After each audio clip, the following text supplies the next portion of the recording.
2015 at 6:30 p.m. Now we take roll call. Mario?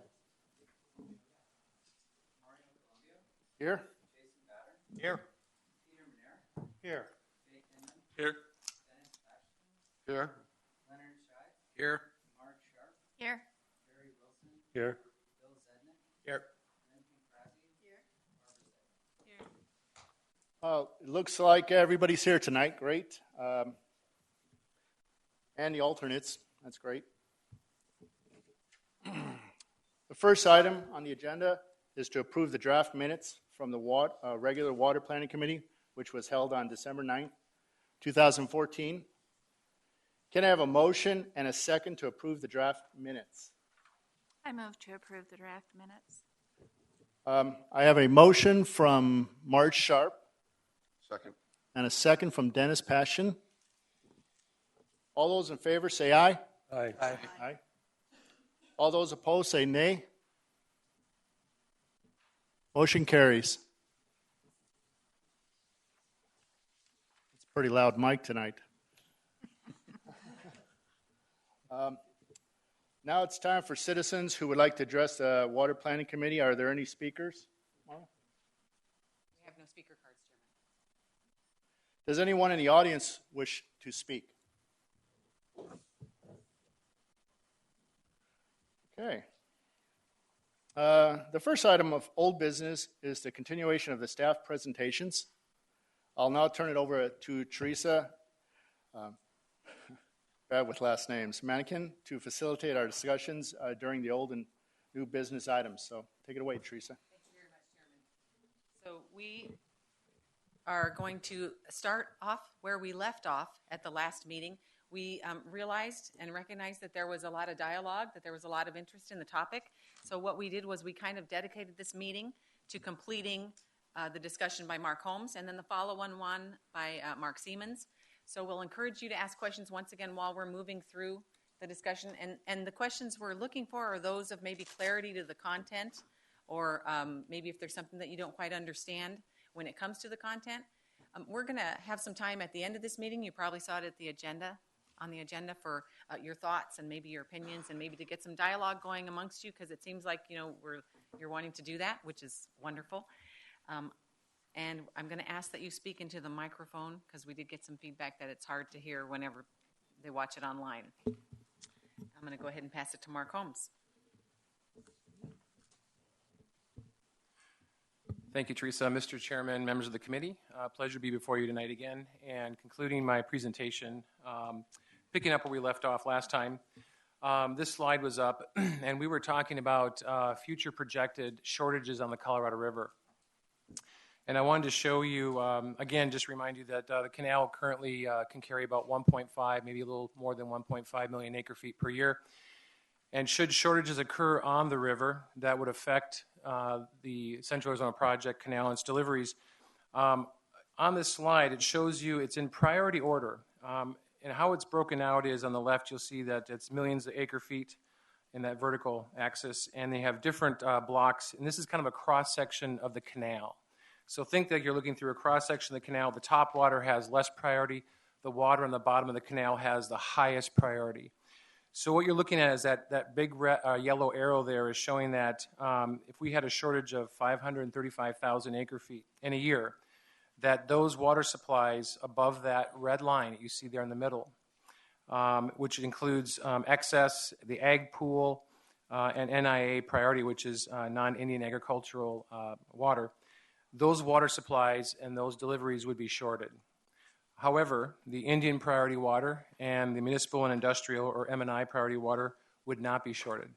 So as we move forward through time, that should shortages occur greater than 535,000 acre feet, or M&I and Indian water allocations increase and go above that red line, there will be an effect of a shortage. So I just wanted to show you how that priority system works. It's kind of a simplified diagram there.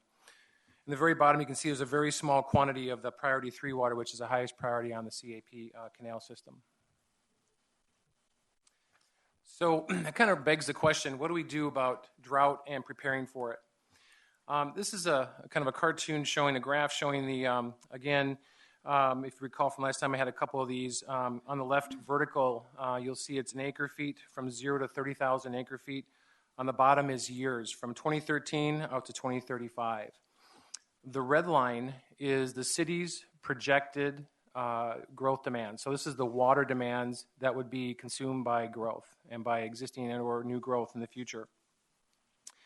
The blue area is the city's total Central Arizona project allocation. Again, that consists of our subcontract with the federal government and our lease with the Gila River Indian Community.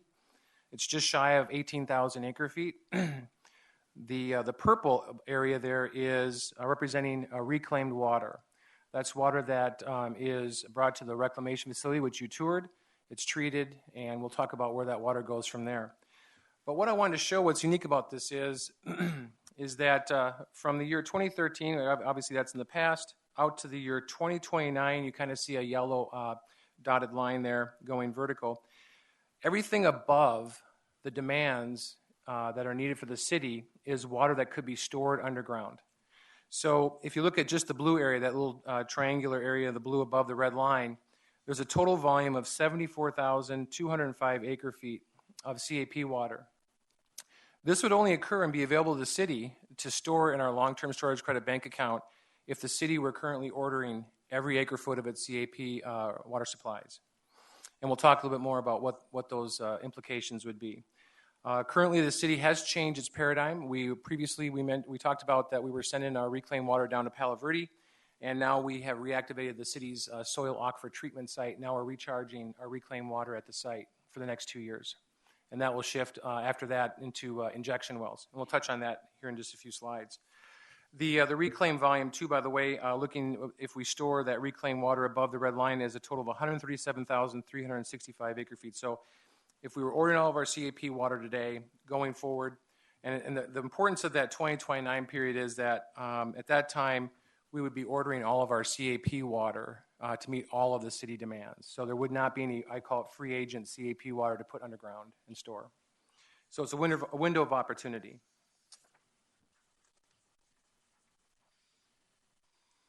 So again, the CAP water commodity costs, just want to touch on that. In calendar year 2015, which we are currently in, the city will spend $1.2 million for 7,228 acre feet of CAP water. It's still not enough to meet the city's total water demands, which are about 9,400 acre feet. Excuse me, Mark. Yes, Mr. Chair. On page 14, you were talking of a number 25,400 acre feet. And now we're talking about an additional 7,228 acre feet. Are they both on page 14? Were you referencing cap water?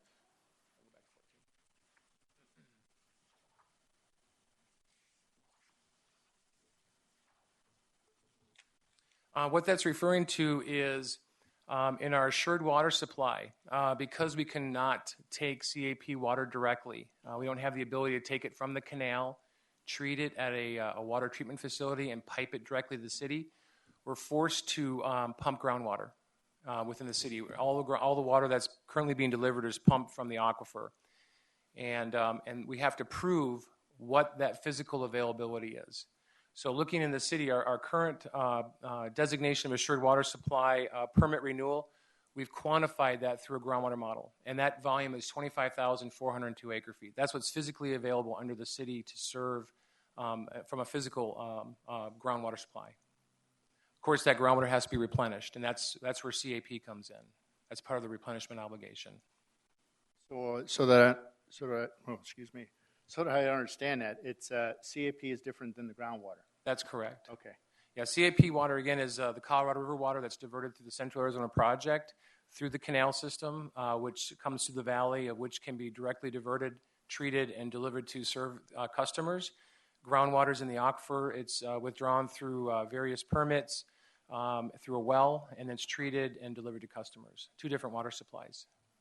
But because we can't take the CAP water directly, and we're going to touch on that a little bit more in an upcoming slide, okay. We can only pump groundwater. We have to show what's physically available for 100 years. And that's the annual volume that we determined in our renewal permit for our designation. Did that answer your question? Yes, thanks. You bet. Chairman, could I ask a question? I've been puzzled about this for a month and a half now. Well, I thought I missed the question. If we are obligated, if we work now, we return every drop of water that goes through a house back into the aquifer. But about 40% of the water that is taken right now is used for irrigation purposes and, say, swimming pools and gardens and grass. Aren't we short 40% every year? We are short. Right now, the city's average is 60% of the total volume of water that we deliver to the entire service area is lost to outdoor water use. It's water consumption lost. Okay. So then are we not then therefore running a deficit in what we are supposed to put back into the aquifer? We're required to replenish all that is pumped. So let's just say, for example, we pump 1,000 acre feet. Can I ask a question while you talk? Pump may be the definition that I don't understand. Don't we get all of our water via a pump system? From the aquifer, a well and a pump. Okay. Right. All right. And so then your point is that we are obligated to replenish what we pump.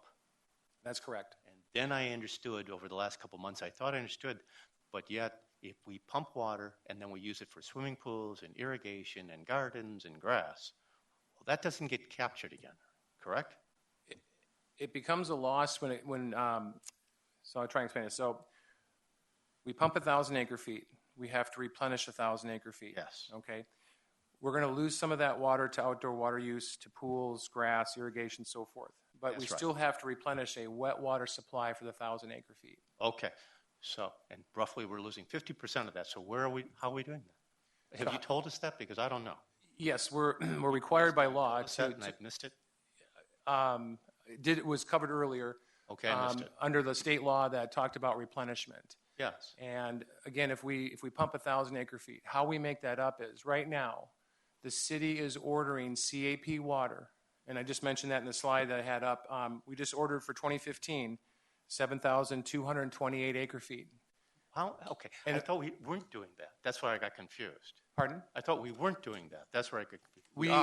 We started ordering CAP water. We hadn't ordered CAP water since 2008, and then 2013 we were ordering CAP water. However, we're going to touch on it in a little bit. It's the long-term storage credit bank account that we were pulling water from previously when we were not ordering CAP water. What that means is, historically, the city, when CAP water was very cheap, there was programs by the Centralism Project called incentive water programs. They sold water to try and have the state use its entire allocation.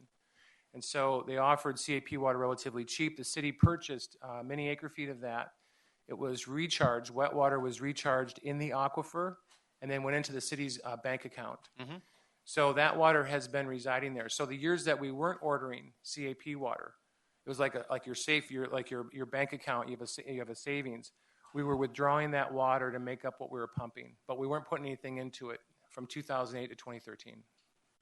Finally, I have it. Okay, so we're drawing with the last few years on a bank account that we already, okay. That's correct. Now, that's gone.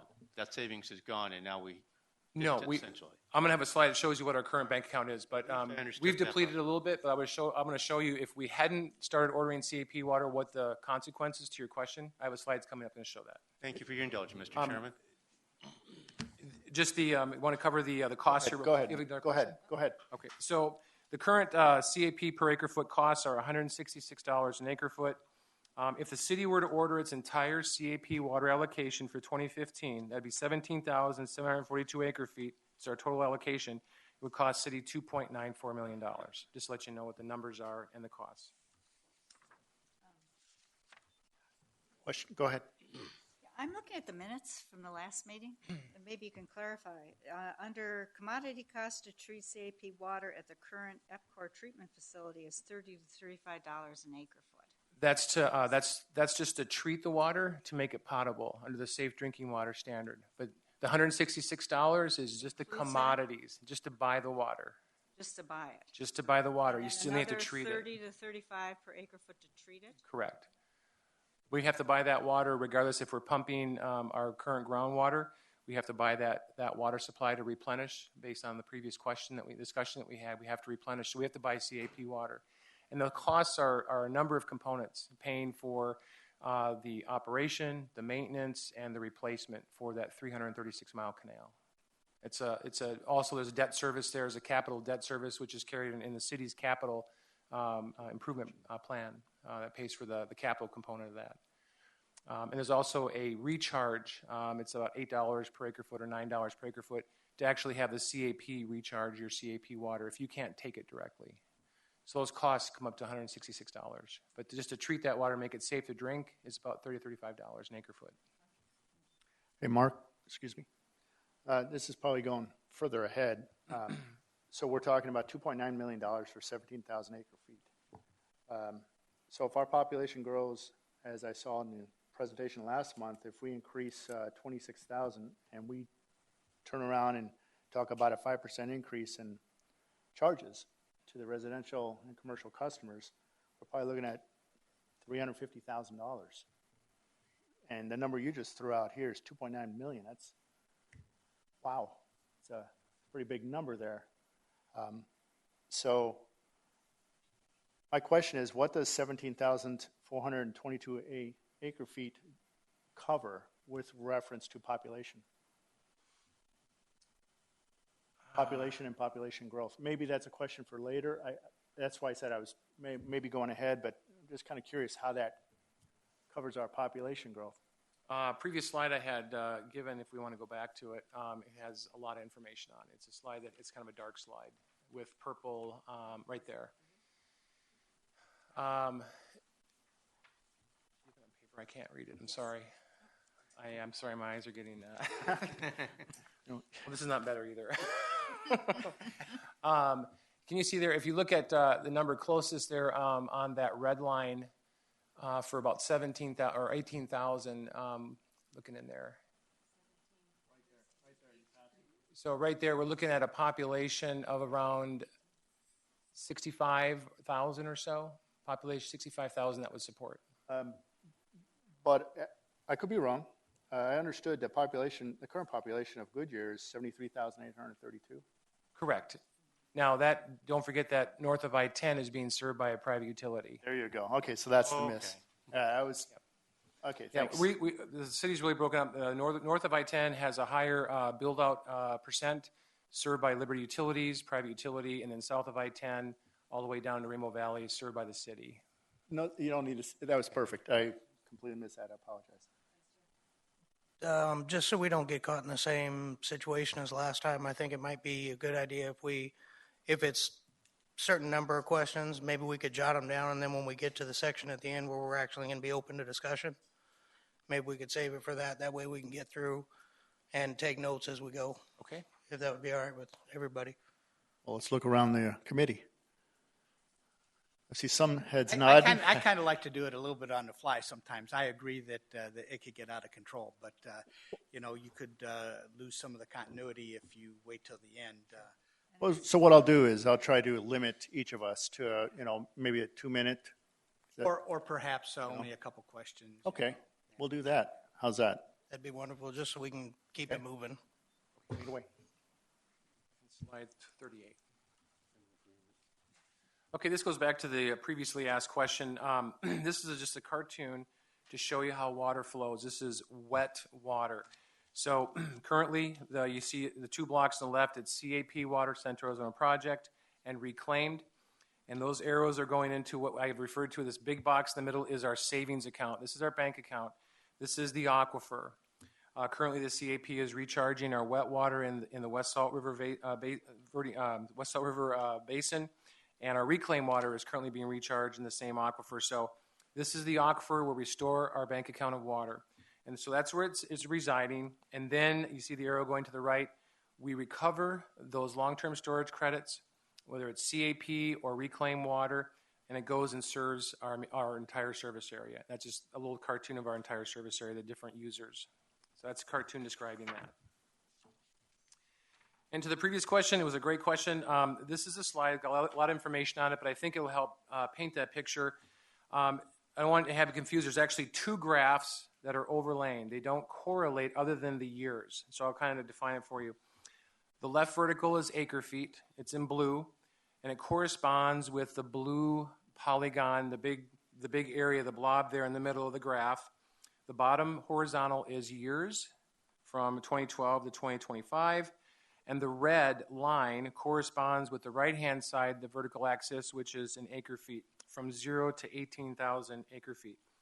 What the red line is, again, it's just going back. That's our trajectory on what we think our future demands are going to look like. So how much water do we need based on growth? The blue, again, is a savings account. And as I mentioned, 2008 to 2012, we were not ordering CAP water. And you can see there's been decreases, and I didn't go beyond, historically beyond 2012. But we started ordering CAP water, and we started stepping up. The first year we ordered 1,850 acre feet. The next year we doubled that.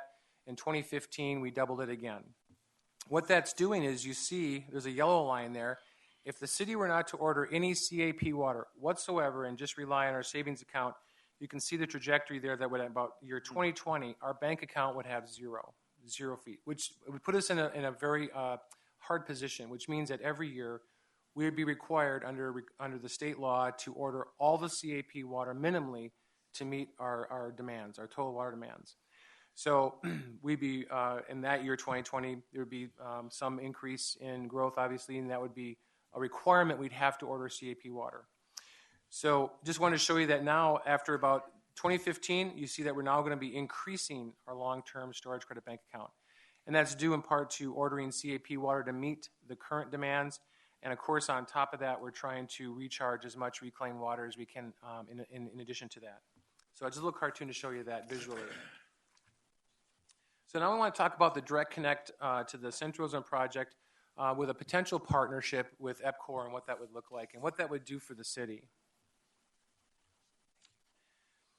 So just a little, another cartoon. I'm a real kind of a visual guy. I think it really helps. So again, here's our two water supplies, CAP on the left-hand side in the blue box, our reclaimed water there below. So instead of taking CAP water as we order it and have the CAP recharge it in their CAP recharge facilities, we could actually partner with Epcor as a possibility, where they are currently taking CAP water through the Beardsley Canal, which is tied up by Lake Pleasant through another canal system, to the CAP canal. And Epcor is a surface water treatment plant. So if we were to partner with them and potentially have ownership in that plant, we could actually treat our CAP water. So directly take it from the canal, treat it at the Epcor plant, and then directly pipe it all the way down to the city and then put that into our delivery system. What that would do for the city, it would allow us to pump less of our aquifer water. We're taking more CAP water. So we're actually now increasing our long-term storage credit bank account. We still could put some that's why I have a dashed line there from the CAP. If we wanted to order more CAP water than was needed, we could still do that and have that water recharge into the aquifer, which would go in our long-term storage credit bank account. And again, we have reclaim going in there. The importance of this slide, and it's not articulated there, I'm going to talk about it, is think of it this way, and the point made by Mr. Mernick was that we're pumping groundwater. There's a diminishing return on that. We have to order CAP water.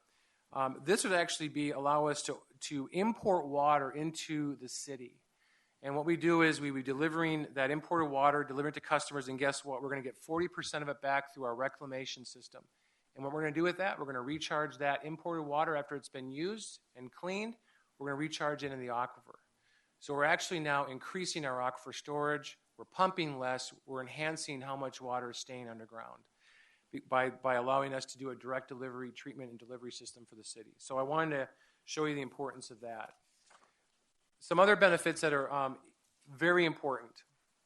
As you may recall from last time we met, currently the Department of Water Resources does not recognize the city's total CAP water allocation. It recognizes about half of it. And I stated that the reason why that occurs is because we can only order CAP water and it goes through a CAP recharge facility. Those permits are only for 20 years. It is not a continuous water supply method. So the department only gave us half credit. When we can show that we're able to take direct delivery of our CAP water, the department will acknowledge all of our CAP allocation. So that would more than double. That would bring our 14,000 acre foot approximate portfolio recognized by the department and double that into about 28,000 plus. So I just wanted to highlight that's a very important and a key critical point, that we have to be able to show how we're going to directly take the CAP water. And that because of the treatment plant and the systems to convey that are considered 100-year projects by the Department of Water Resources. The recharge sites the CAP uses currently are 20-year permits. They're not 100 years. Of course, as was brought up earlier, CAP water is cheaper to treat than poor quality groundwater. So there is an economy of scale. Maybe the partnership as well, having the plant, there's economy of scale there. But it is cheaper to treat CAP water. It is better quality than our current groundwater. And again, it sustains the aquifer by recharging more and pumping less. Excuse me, Mark.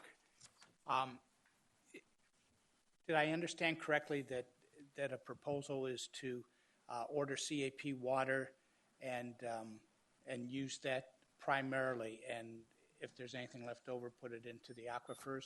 Or do we plan to use a mix of a little bit of the aquifer and a little bit of the CAP water? Because I'm looking at the cost benefit. You know, certainly if we use only CAP water, we're paying. We're just going to pay. We're not using any of our bank account, which is great. I mean, but I think that sometimes you need to do a little bit of both in there. Is that a proposal, or is that a thought, or is that a consideration, or are you suggesting, no, let's just go with CAP water at this time and see how that shakes out? That is a great question. I think what you're going to see is, I'm probably not going to give you the answer you want right now. What I probably prefer to do is, when our integrated water master plan engineers come before you, they're going to have all of the options. Okay. The options will be outlined for you. But going back to you made the statement of mixing CAP with aquifer. Again, we can't use groundwater. And so what we're pumping today is groundwater. Yeah. So every gallon we pump, we have to replenish with a renewable supply. Now, we've identified two in the previous discussion we had. There's CAP is renewable. Our reclaimed water is renewable. Right. So you're going to see those options when the integrated water master plan gets presented before you, and you'll see what those numbers look like. Yeah, because I'm thinking if you use, let's say, just for number's sake, use 60% CAP water, you're still going to get reclaimed water, 40% of that back, right? So that'll recharge your aquifers. And you could still use some of the aquifers then to make up that additional 40%. I don't know if from an economic standpoint, you know, what the right answer is, and maybe all those proposals will outline those. The other variable we're not discussing is drought. And well, so, correct. Right. Yeah. So how much water, the key, the $64,000 question is how much water should we store? And that's, I can't predict the future. I wish I could. It doesn't look good from a standpoint of Colorado River shortages. It could go for 50 years. And what if it's a 50% reduction for 50 years? How do we cope with that? What does that look like? So part of my goal is trying to look out for my goal really is at the end of the spectrum is how can we have business as usual in Goodyear, even though we're encountering one of the worst droughts maybe in Arizona's history? How do we keep business as usual? Maybe that's unachievable. I don't know. We're looking at predictive tools that we can try and model those and see what that number may look like. Maybe it's, is that 1 million acre feet? Is that 500,000 acre feet? Is that 200,000 acre feet? But it's very difficult to predict. And that's why we're staying in touch with all the folks from the Bureau of Reclamation who manage the river and all the discussions that go on about how shortage is shared. But that's a great question. But you're going to get more of those answers and results from a standpoint of what water we should be looking at. Okay. Upcoming. Okay, thank you. Just to let you know some of the numbers. These are very, very preliminary. They're more of an estimate, cost estimate of what these look like. And there's two methods to connect with Epcor.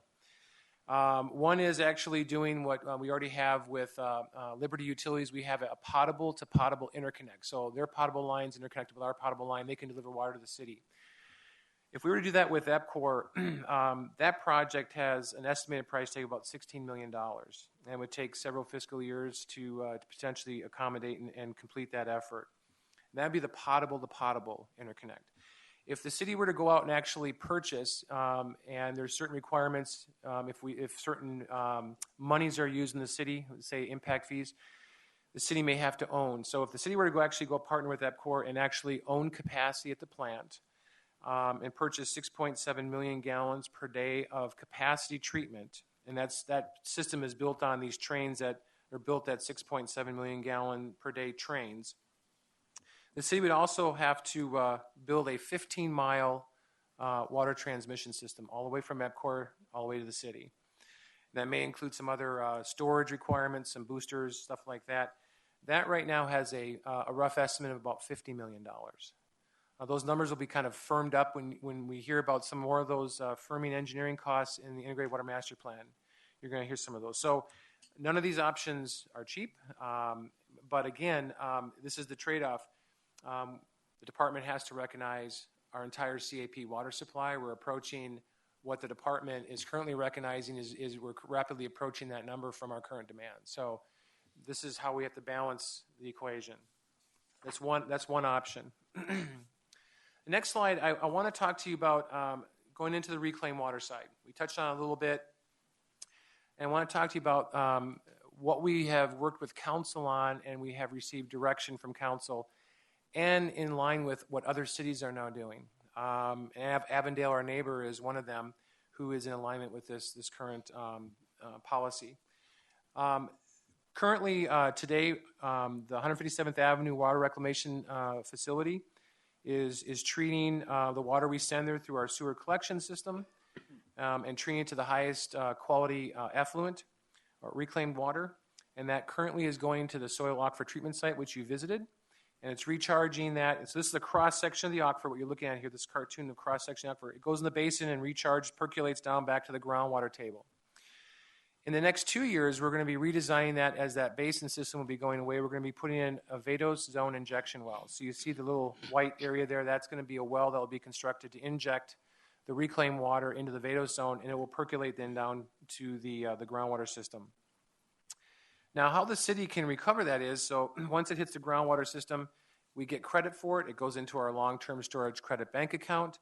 And on the right-hand side, you see we have a city recovery well. It's treated, goes into a storage tank, and it's delivered to the various customers.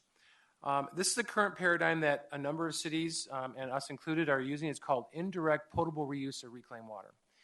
Basically, the aquifer, no piping, is the conduit between the recharge site and where we recover that water in our well. And under 1994 state statute, that was to help enhance and increase the usage of aquifers, decrease infrastructure costs. So this is one method right now we're currently implementing in the city of Goodyear.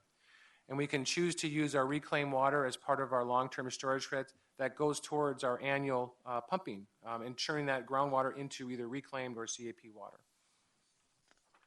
The next one is showing you a different distance. And let's say, for example, that the council was approached by a large industry, and it was 10 miles away from the current infrastructure of the city. I just want to show you the possibilities of this. And let's say this was a huge job center for the city. It was in everybody's best interest to move forward with this. This is how the system also could work, where maybe they're looking for processed water. And again, you see the same recharge system, our current SAT site, the injection wells. The aquifer is the transmission system between this, where we're recharging, and a recovery well that could be drilled and recover the reclaimed water and then delivered right into this entity who is going to use this water supply. It could be for process or cooling or other things. So again, this 94 statute allows for, there's no piping required. Certain permit requirements exist, but allows for the aquifer to act as both treatment and your delivery system. And it allows you to do specific things like this. So probably some of you have heard of purple pipe systems.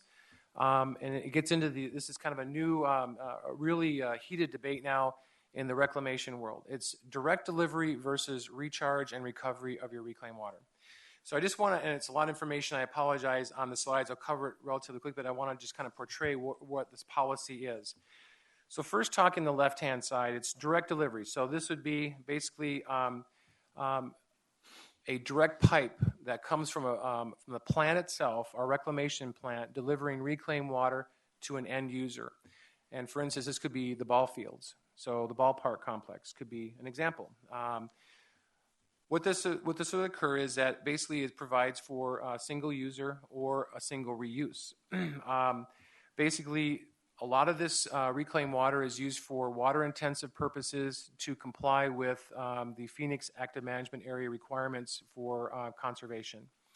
So reclaimed water is desired for some of those activities. But again, outdoor watering, it's a single reuse and that water supply is gone. It requires a third infrastructure. It's called purple pipe. You probably have heard of that. That's a tertiary now purple pipe system that gets buried, trenched, and it has pumps, it has tanks, it has all the things as our potable supply system. So you have basically two identical systems that are being built basically relatively side by side in the roadway or utility easements. What occurs from this, however, is usually reduced revenues because this is non-potable water. You can't drink it. It's reclaimed water. And because of reduced revenues, I'm going to show you the next slide what that looks like. It's quite extraordinary. Basically, a lot of these purple pipe systems do not pay for themselves.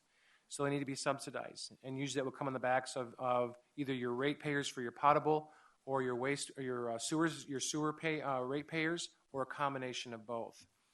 I was at a conference in Flagstaff, asked a question to, it was a statewide conference, to all the municipalities and private water providers who had purple pipe systems, and I asked the question, do these systems pay for themselves? Raise your hand. Not one hand was raised.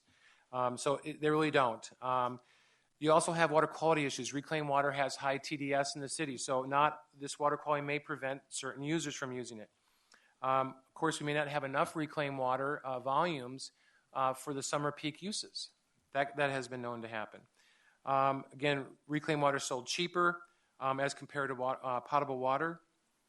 And direct deliveries are used for a disposal method for the reclamation plant, and they may not be curtailed during shortages. So you'll end up with, let's say we have a future shortage, but however, the reclamation plant has to discharge the water. It needs to get that water out to the discharge mechanism. So you can't curtail reclamation, the water being delivered through a pipe system. However, your potable customers could be curtailed. So now you have a difference in being consistent and fair to all of your customers. And it may require alternate planned disposal methods during winter. So if it's used for outdoor watering use, in the wintertime, there's not a high demand for that water, what does the plant do? It has to find an alternate disposal method, which creates large costs. Now on to the recharge and recovery, which is what the city is currently doing. Reclaimed water is stored underground, and it's recovered when needed. It improves the water quality of the aquifer. The water we're actually recharging in the aquifer is better quality than what the groundwater is. It can be recovered and distributed as potable water. We just mentioned it's referred to as indirect potable reuse. And it can be delivered in your existing potable water infrastructure system. So no purple pipe systems are needed. And a large percent of that water is recharged. It should not be recovered. It should be recharged for future use. Again, we're trying to build a long-term storage credit bank account. It helps the city do better master planning. If you know what and how you're saving water, how you're using water, it provides for better planning. And again, it's sold as potable water, so your revenue stream will pay for the infrastructure and pay for the water supply. There is no subsidies. And it can be curtailed, just like all customers now are treated fair and consistent. It can be curtailed. Here's a graph I just want to show you. I'm going to try and hustle along here. This is a graph showing a comparison. This is an example of monthly potable versus reclaimed water revenues for a 150,000 gallon per month usage through a 2-inch meter, and looking at the monthly costs on the left vertical axis. You see from $0 up to $1,000 per month. The purple is the potable, the dark purple is the potable cost per month, and the light pink or purple is the effluent or reclaimed water cost per month. And you see on the bottom there Goodyear, Liberty, Avondale, Buckeye, Peoria, Surprise, Phoenix, Glendale, and Gilbert. Most extraordinary, you see the city of Phoenix has a very large difference between their potable water supply, the revenues they charge for their potable versus their reclaimed. Goodyear's no exception. We have a difference as well. We have set a reclaimed rate and a potable rate. Avondale, as I mentioned earlier, they have set a policy that they are not going to directly deliver reclaimed water in a purple pipe system, so therefore you don't see a light purple line there. They have chosen to recharge all of it and recover it as indirect potable reuse. What this does also, it helps with conservation. As another side note, that if you only sell potable water, even though it's legally classified as reclaimed, it costs more, it's conserved more.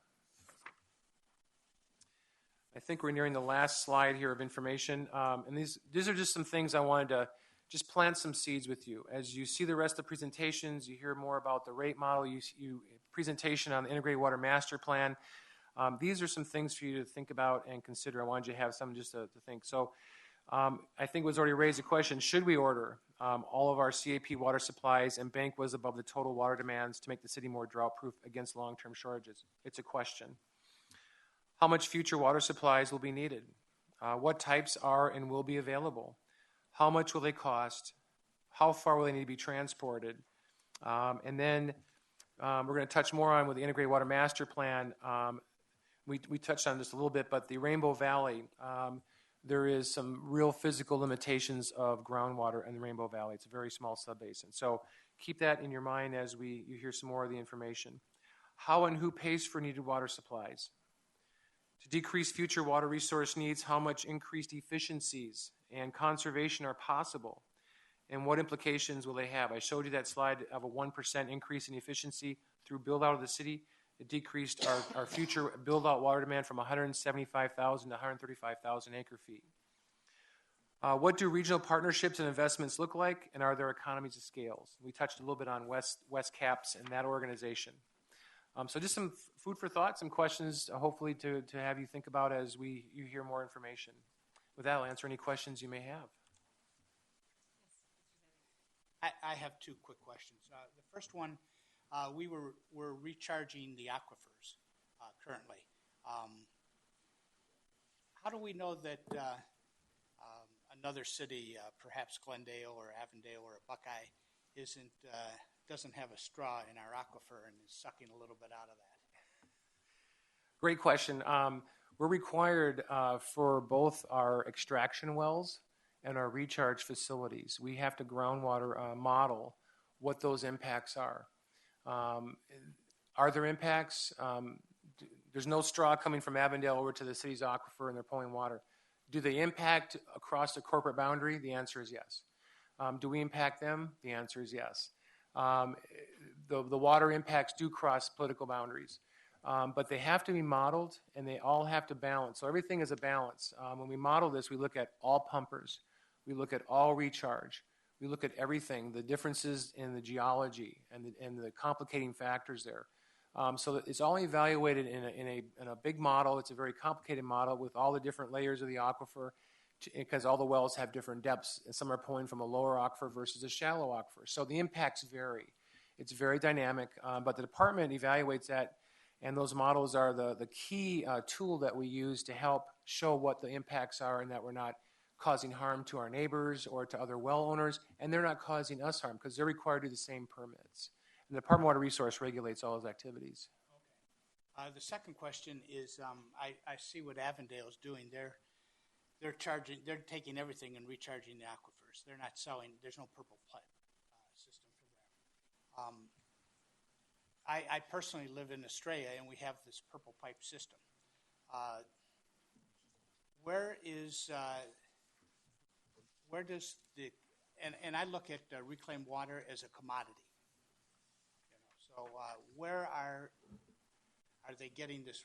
Where are they getting the sewage water to go through the Reclamation Center to pump through the purple pipes? So currently, because there's two reclamation plants out in Rainbow Valley, Corrigan and Rainbow Valley, the Rainbow plant, they are taking through the sewer collection system, what you discharge from homes and businesses and so forth are being reclaimed, and they're treated the highest standards the state recognizes. Why you see a lot of new signs out in the stray areas because for the first time they've got all their permits, all of their allowances to go out and actually start delivering the reclaimed water into the lake system, which is a reservoir for the purple pipe system. And then that water's pumped in the lakes through that purple pipe system. Originally, they didn't have enough reclaimed water. They were pumping through an alternative water right, a historic irrigation right, through a couple wells that were delivering that water to the lake. So originally they were using a water right, groundwater right. Now they're converted into a mix of reclaimed water, which is coming from the plants that will tie into that system. I'm probably, I don't think both of them do. I think one is going to the golf course. I'm not, Mark Siemens can probably answer the specifics. I don't get too involved in the infrastructure, but it might be Corget that's going more, or Rainbow that's going to provide more of the reclaimed water to the system, and that will tie in with the lakes. And it will still need blending though from groundwater until there's enough growth where the reclaimed water volume equals what they need for all the purple pipe system.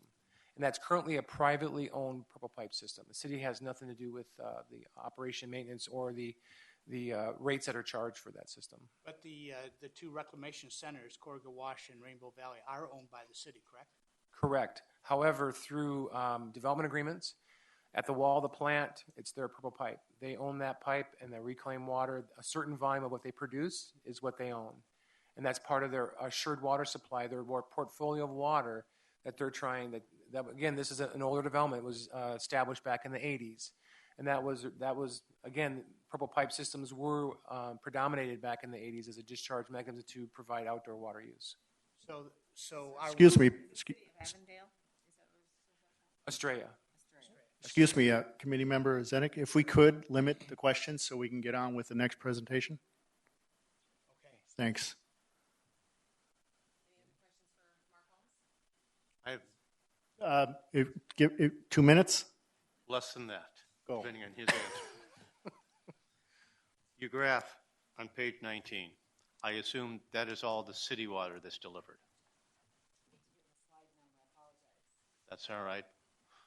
And while she's finding that, the question is, are there private wells and private irrigation systems, you talked about grandfathering, that are sucking water out of the aquifer that aren't being replaced in the Goodyear area? I missed the first part of your question. I'm so sorry. Page 19, I presume that graph shows all of the Goodyear water that's being pumped and where it goes. And in addition to that, then I'm asking, in addition to that, though, in addition to pump water, are there private pumps or private wells for irrigation purposes or for homes that were grandfathered in? Yes. Are there wells in the city that are not? So are there entities who have private wells? If that's the question, the answer is yes. Is it a significant impact? I don't have a volume of what the current volume is being pumped. I don't think in the city it's more in the historic area of Goodyear until the service area expanded out to serve more of the city. But there are several wells, and we have irrigation districts that are also pumping, and they to meet their irrigation demands, and they have historic groundwater rights. But I will say this though: the irrigation districts have partnered with a number of, for example, they are introducing reclaimed water into those irrigation canals from some providers, because RID, for example, Roseville Irrigation District, extends to the east. Wait, I just want to know if it's significant. I only have 12 seconds. Yep. Okay. It is significant or not? I don't think it's significant. Thank you. I don't have a volume, but I don't think 3 it's seconds, significant. that's all I got. Great job. Thank you, Mark. Thank you. Mark, on behalf of the committee members and myself, thanks for your presentation. Very, very informative. Thank you. Thank you very much. Next, we have Mark Siemens, who's going to talk about environmental service. He's from Environmental Services about this.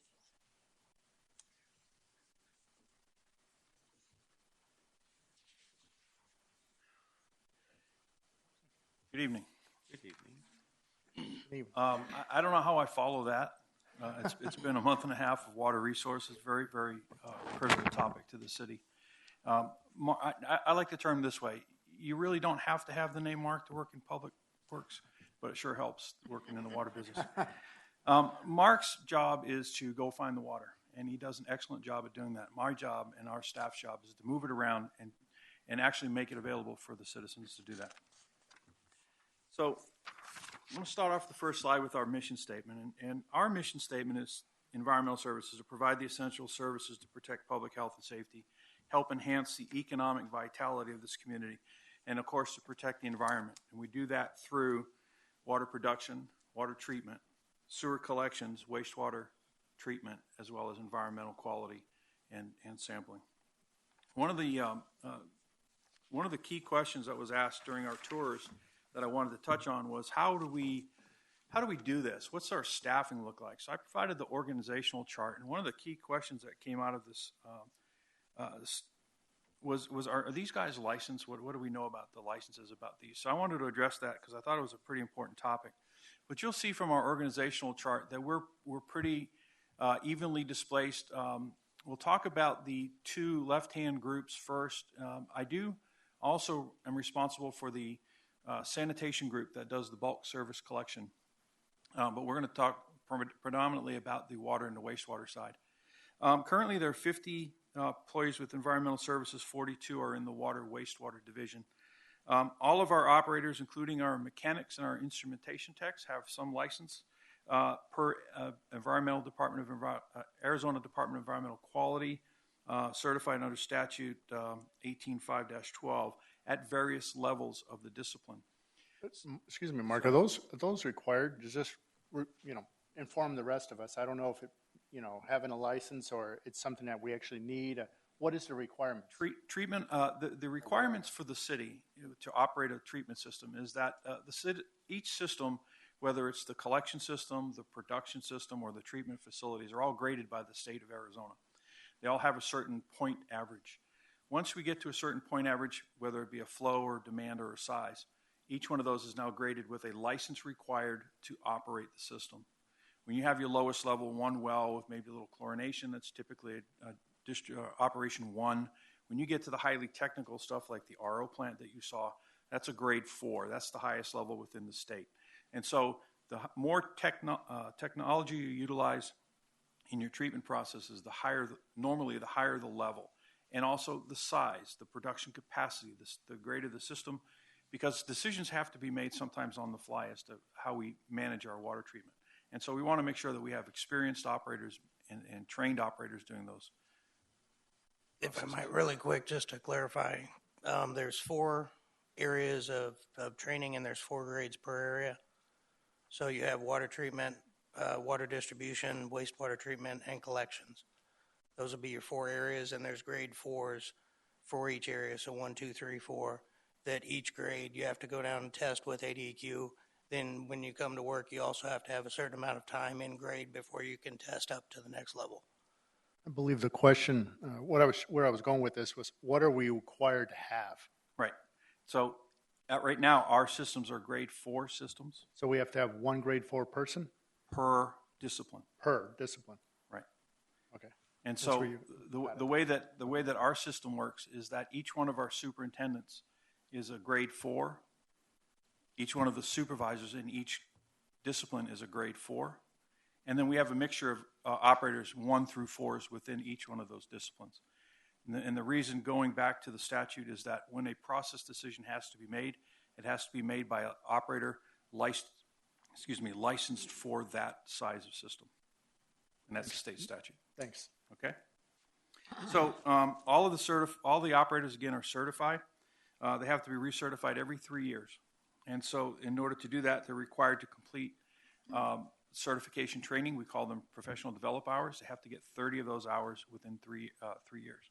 So there's some work that has to be done in order to maintain the operation. So the whole takeaway here is that the system is run and operated by qualified people and staffed with the appropriate level of people. I think that went to answer your question when we're at the plant. So. I want to talk a little bit about a regional look, and Mark kind of briefly touched upon this. I think one of the questions was raised about the population and why is the number so high, and yet some of our water needs are a little bit lower. Again, like as Mark pointed out, everything north of I-10 is served by either Liberty Utilities or in the northwest corner by Epcor Utilities. Everything south of I-10 in terms of water and wastewater are served by the city of Goodyear. And I kind of cut these maps short, guys. I cut it off at the river because everything south of the Gila River is served by the city of Goodyear. So the assumption is everything is served that far south. Liberty, we do have an interconnection with Liberty, as Mark had talked about. It's basically a water sales agreement. We use it as an emergency connection. It helps with our peak demands during the summertime. With Epcor, we are working on that CAP project with them as a collaborative regional effort. We also have a bulk water agreement with the Adaman Mutual Water Company, which sits right in the middle in that gray area on the graph on the right. That's the Adaman Mutual Water Company. And we do have an agreement with them, a bulk water agreement where we purchase up to 4 million gallons a day from the Admin Water Company. Just a little side note, all the private utilities north of I-10 are all regulated by the Arizona Corporation Commission. Rates are set by the Corporation Commission. We are governed by our city council and as our commission and overseers. All the service areas, wastewater are all defined in the MAG 208 process. So our service areas are predefined for us, and we just want to cut that, make that point known. I want to briefly touch now on the water services side and how our system is actually laid out. The system is made up of, we have a production capacity of roughly 14.7 million gallons a day when all our wells are operating. That means, what that means is that we have 12 production wells. We have depths of up to 1,000 feet into the aquifer. We have pump rates that vary from 250 gallons a minute to 1,200 gallons a minute. One of the things about our groundwater that Mark touched on is that all of it needs some sort of treatment one way or another. We have constituents such as arsenic, nitrates from years of agriculture, and total dissolved solids. We are in the Salt River Basin. It's called Salt River for a reason. It's very, very salty. The closer you get to the river, the higher the total dissolved solids, the saltier the water gets. Storage capacity within the city, kind of measured by the little blue cartoons on the side. There's in the central planning area, which is north of the Gila River, south of I-10, there's approximately 6.2 million gallons of available storage. South of the Gila River in our southern planning area, 3.7 million gallons of water. Throughout the city, there's 10 storage reservoirs ranging in size from 750,000 gallons to a 5 million gallon reservoir in the Rainbow Valley, at the Rainbow Valley facility. Our average daily demands in 2014, roughly in the summer, was about 10.7, in the winter 5.3. We did hit a peak this summer of 11.7 in July of 2014. So we're up against that 14.7 available to pump. One of the things we wanted you to take a look at is how our system's kind of laid out. That's what this cartoon map is kind of indicating. Briefly, we've got 5 separate small production sites. All of our production is north of the river. There is no production at this time south of the river. So that's why we split the planning area storage reservoir capacities in 2 to kind of give you an indication that we have to transfer all of the water for the Shreya Mountain project and everybody that's south of that from the north. All the water has to go from north to south. And so we do that through a series of wells and treatment facilities. We do have 5 production sites. Our site 3, which is that little round cartoon in the middle of the 2 polygons, just down a little bit lower, right in there. Site 3 is the only well that pumps directly into our system. We do have to chlorinate that. However, the water quality of that is right on the edge of not needing treatment. Nitrates are low enough, the arsenic's low enough that all we have to really do with that one is chlorinate it, which is, we're lucky. However, it sits right on the edge of our TCE plume. Nothing in there yet, but we're watching it closely. Site 11, which is the big polygon in the middle, that's our major production site. That's the reverse osmosis plant that we took a tour of. We have 2 wells that go directly into the facility, wells 22 and well 19. The other 3 wells that pump into the thing are blended down with the permeate that's created from the RO plant. If you remember, we have 2 streams that come through the RO plant, the permeate and the concentrate. Permeate's the good water. We use that water to blend down the constituents like nitrate and TDS that are in the other 3 wells. And we have a blending strategy on record with the county to maintain our nitrate levels and our arsenic levels. The next production site is site 12, which is in the lower southwest corner, all the way down there. That is 1 well, currently with 1 RO plant, 1 million gallons a day of RO. Again, that well has a high TDS. That's also our high temperature well. It's got 104 degrees that comes out of that year round. It's a thermal well. We're trying to convince Larry to let me build a spa there and kind of a little cost center. He's not going for it at the moment, but we're still working on him on that. Site 18, which is in the northeast corner, you may see that from I-10. It's directly west of the Black Bear Diner. Behind the Black Bear, there's a storage reservoir. There's 2 wells that are directly on that site. Those wells are need arsenic treatment only. The TDS is not high enough that we would put RO there, but they do have arsenic levels that exceed the limit. There's a 1 million gallon a day arsenic treatment facility on that site. And the last site we'll talk about is our site 21 in the northwest corner. That well, there's 2 wells from the Adaman system that we get the water from, and we treat for arsenic at that little blue dot down there. That's a 2.5 million gallon a day treatment plant. We're looking to expand that in the next 18 to 24 months into another 1.5 million gallons a day. That's kind of the system layout. Mr. Zenit? Quick question. You touched on the Plume. Briefly. Can you elaborate on that? On the effects of the wells in the Plume? I can touch briefly. It's really more in Mark's water resource area, but I can touch briefly on it. Historically, the production, we've lost several wells to the Plume. Wells 1, 2, and 5 were directly in the area of the Plume. This well sits, 2, 5, and 7. This well sits directly to the east of that Plume. And again, we're monitoring it monthly with ADQ and the EPA to make sure that Plume doesn't. The Plume right now is being captured by the participating parties, PGA North, PGA South, and forget the names of the actual companies, but the Plume's actually in capture right now, and so we're not seeing any migration to either way of our wells. Does that answer your question? Yes. Okay. Thank you. One quick question, Mark.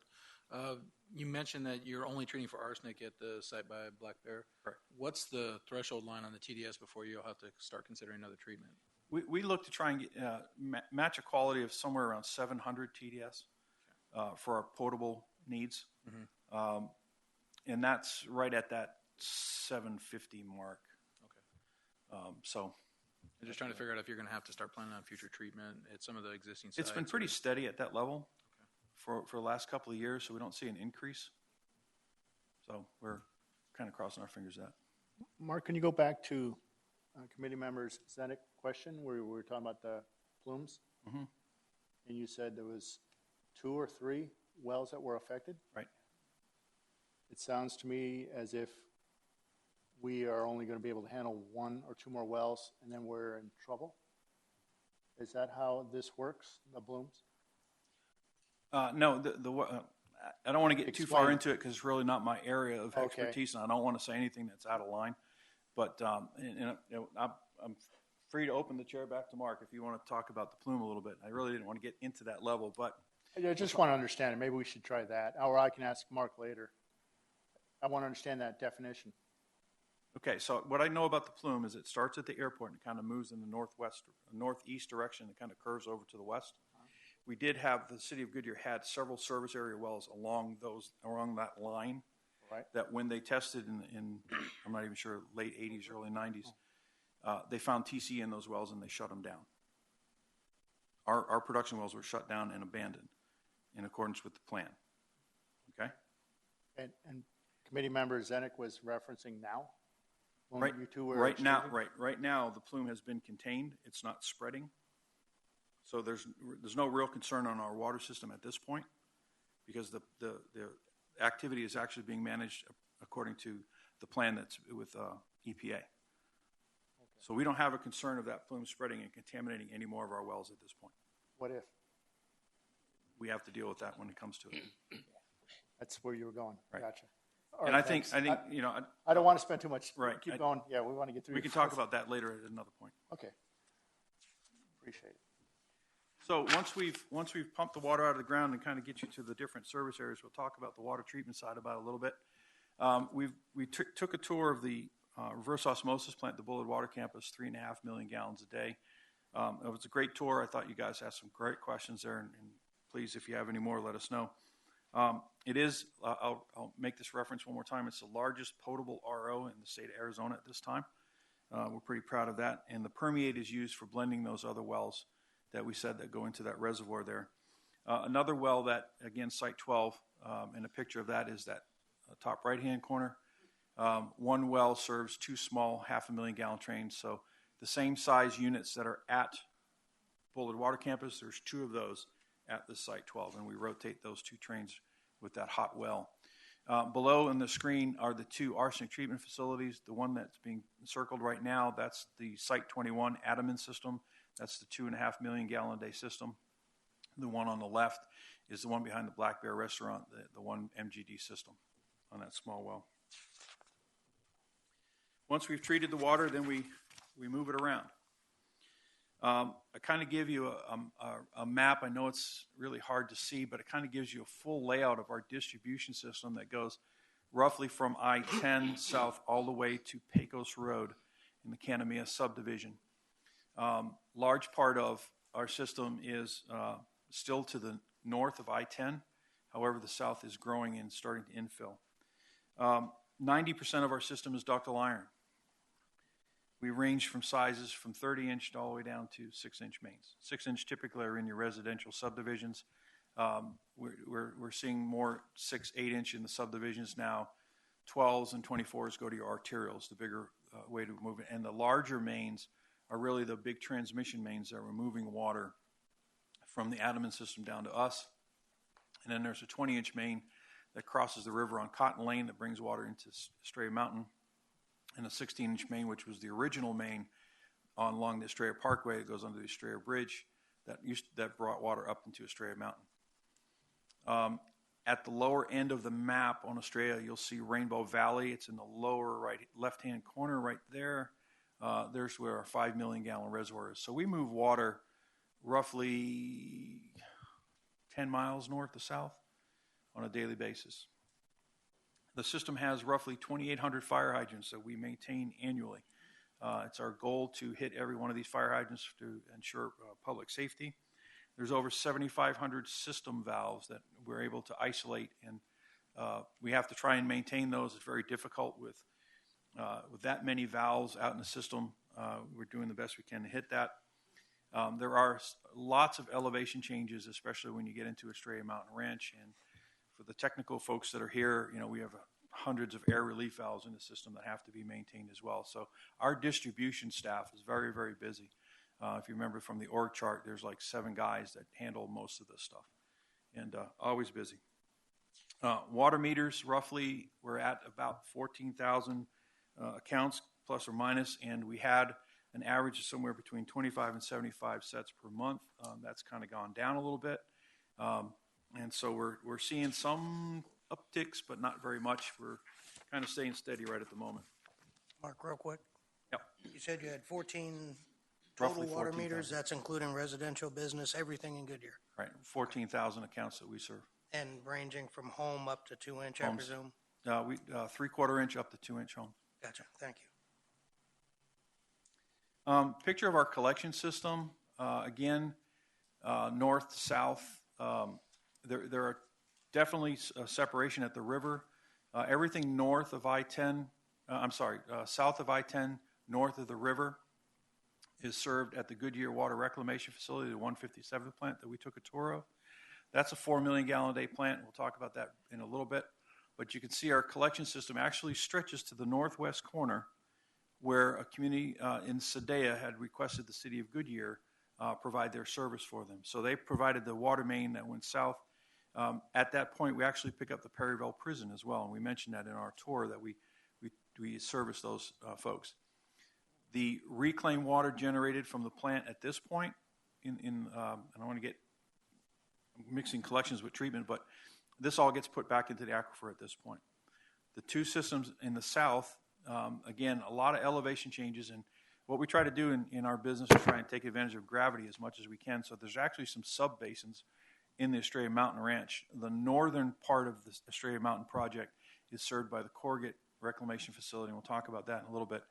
The southern half, there's a mountain break that kind of runs right north, it kind of right there, northwest to southeast, kind of in that area. Everything to the south of that is treated at the Rainbow facility. We'll talk about that in a little bit. As far as collection mains go, there's about 235 miles of collection mains on that map. Some of the mains are from the original historic Goodyear. We think they're from the 50s. Some have been replaced, some have not. There's an actual picture that came out of that subsection, 2 pictures of it. One has a little bit of root infestation, and one has a little bit of aging. Those are part of our system projects that we're looking at in terms of asset management and rehabilitation that we're moving into, and the IWMP will indicate some of that stuff. There are hundreds of manholes that we inspect annually, and we have 13 lift stations, again, based on elevation changes. There are some low spots that we need to lift sewage up into a spot where we can actually then take advantage of gravity. So we have 13 of those spread throughout the system as well. Again, we mostly serve south of I-10 with the exception of the two small areas to the north, which are Sedea and the Perryville Prison. So once we've collected the wastewater, we'll bring it to one of our 3 wastewater facilities. And what we did here is kind of give you an indication of the 3 treatment plants that we serve, thanks to Google and some creative artistic work on my part. I try to get it on there, but I don't know if it does it justice. But far left-hand side, the Goodyear Water Reclamation Facility, that's the one that we took a tour of. That's the 4 million gallon a day plant. It serves everything north of the river at this point. We took a tour of it. I'll be glad to answer any questions that you want to talk about it. Most of that plant was built, the early plant was built in the late 70s, which if you look in the lower left-hand corner of that, those 2 racetrack-looking, that whole area was the original 157th plant, and we've since expanded over time to include the other set of basins and the new processes. So that's happened. There are still some parts of that old 1970 system that are still operating. So close to 40 years old and looking pretty worn. We're currently in the process of expanding this facility from 4 to 6 million gallons a day. And again, growth is determining that. The effluent from that site, Mark talked about it briefly. Right now, 100% of it's going up to the SAT site, future Vado Zone injection water. The corrugate plant, which is in the middle, is in the northern end of Estrella Mountain Ranch. That facility right now is 800,000 gallons a day capacity, just under 1 million gallons a day, built in the 1980s. Again, close to 30 years old and showing some age. Recently, we replaced the filters in that, so that was one of the latest upgrades that we've done. The filter, they were the same sand filters that are at the 157th. I think we took you through those. They look pretty wore out. We're actually going to be replacing those at the 157th plant this year.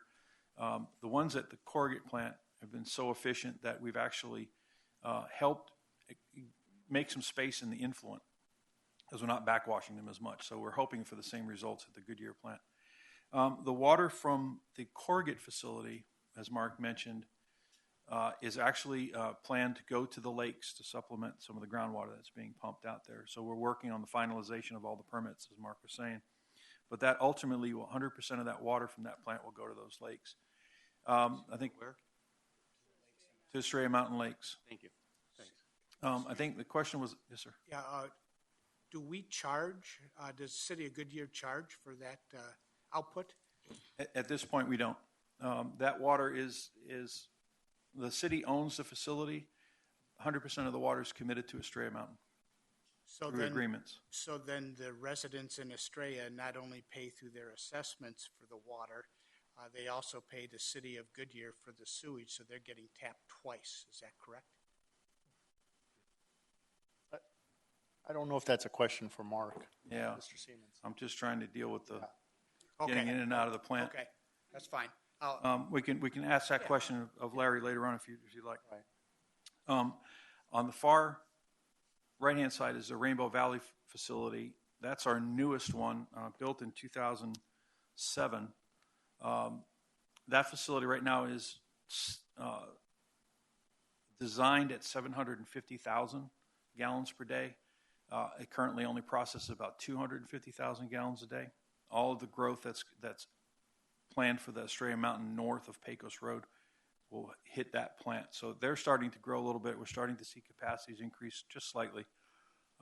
But it's 2007 vintage, so it's almost 10 years old now. So it's starting to wear out as well. All of that water, sir. But yet you just said that particular site is going to be used for growth. But we're talking a 1970-ish plant that's going to need some upgrades. Right. but yet we're going to use it for growth. Well, there's You see the disconnect? oh yeah, I can see it real well. When it was built, you know, that area was supposed to grow. And in 2008, 2009, growth stopped, but the facility was built for it. Now we're starting to see that infill of where that design of that plant was meant for is starting to come back. So it's not really new growth to catch the expansion of this one. It's what it was built for that area. The capacity is 750,000 gallons a day. Mm-hmm. You're currently at 250,000 gallons, Mm-hmm. and it's the plant we're going to use for growth. Well, it's the plant. The capacity is there to handle what's been planned and cited for that Estrella Mountain Range. 250 gallons covers what type of population? Oh gosh, I don't know. I don't know the Maybe exact the number. other question would be 250,000 gallons equals how many acre feet? Then maybe we can convert that. Or It's less than 1 acre foot. so when we say growth, we really don't know what that number is. We just know it can handle growth. I can know that it can handle handle the another- infill. It can handle the infill of what was designed at that time. That site can expand to 7 million gallons a day. Oh, it can. It can. Oh, Right. It's okay. actually cited for 7 million gallons a day. We currently have only 750,000 Oh. designed, and only using 1/3 of it. Its capacity, 2007. Try that again. I just missed something. We are using currently 250,000 gallons. Right. We expect to go to 750,000 gallons. That's the capacity. It's designed for it. And you just threw a number out, 7 million. The whole area around, larger than that picture that you see. So we're talking about with expansion we can handle. With expansion, Okay. it can go to All right. 7.5 million gallons. Sorry about that. No problem. I'm sorry I wasn't clear enough originally. Excuse me, one more. Uh-huh. The output of the Rainbow Valley,